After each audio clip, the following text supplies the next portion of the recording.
Hi అందరికీ నమస్కారం. ఈరోజు వచ్చి గోబీ రెసిపీ చేశాను. గోబీ కుర్మాలాగా చేస్తున్నాము. అది వచ్చి ఉత్త గోబీ బాగా బాయిల్ చేసుకొని, పసుపేసి బాయిల్ చేసుకోండి. తర్వాత ఉప్పేసుకోండి. దాంట్లో బాయిల్ అయిపోయినాక తర్వాత టమాటోలు 2 కోసుకొని, ఎర్రగడ్డలు 2 కోసుకోండి. తర్వాత అల్లం వెల్లుల్లి పేస్ట్ మిక్స్ చేసుకోండి. తర్వాత ఆయిల్ వేసుకొని, సాసులు వేసుకొని పట్టా లవంగం అవంతా వేసుకోవాలా. తర్వాత అల్లం వెల్లుల్లి పేస్ట్ బాగా ఫ్రై చేసుకొని, తర్వాత ఆనియన్ బాగా ఫ్రై అవ్వాలా. ఆనియన్ వేసుకునేసి టమాటాలు ఉంది కదా, టమాటాలు కూడా బాగా బాయిల్ అవ్వాలా.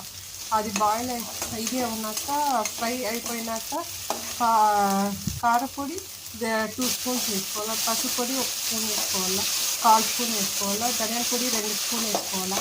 అవి వేసుకొని వేసినాక అవి బాగా స్మెల్ పోయే వరకు వేయించుకుంటూ ఉండాలి. వేయించుకొని వేసినాక తర్వాత మనము మిక్సీకి కొబ్బరి ఉంది కదా, కొబ్బరి వచ్చి మిక్సీకి గ్రైండ్ చేసుకొని వేసినాక మళ్ళీ ఆనియన్స్ అవంతా ఫ్రై చేసుకుని ఉంటాం కదా, దాంట్లో వేసేసినాక తర్వాత ఉప్పు కారం అవంతా వేసి కరెక్ట్గా ఉందని చూసుకొని సాల్ట్ లాస్ట్లో వేసేసుకుంటే గోబీ కుర్మా లాగా అయిపోతుంది. చాలా బాగుంటుంది, తిని చూడండి.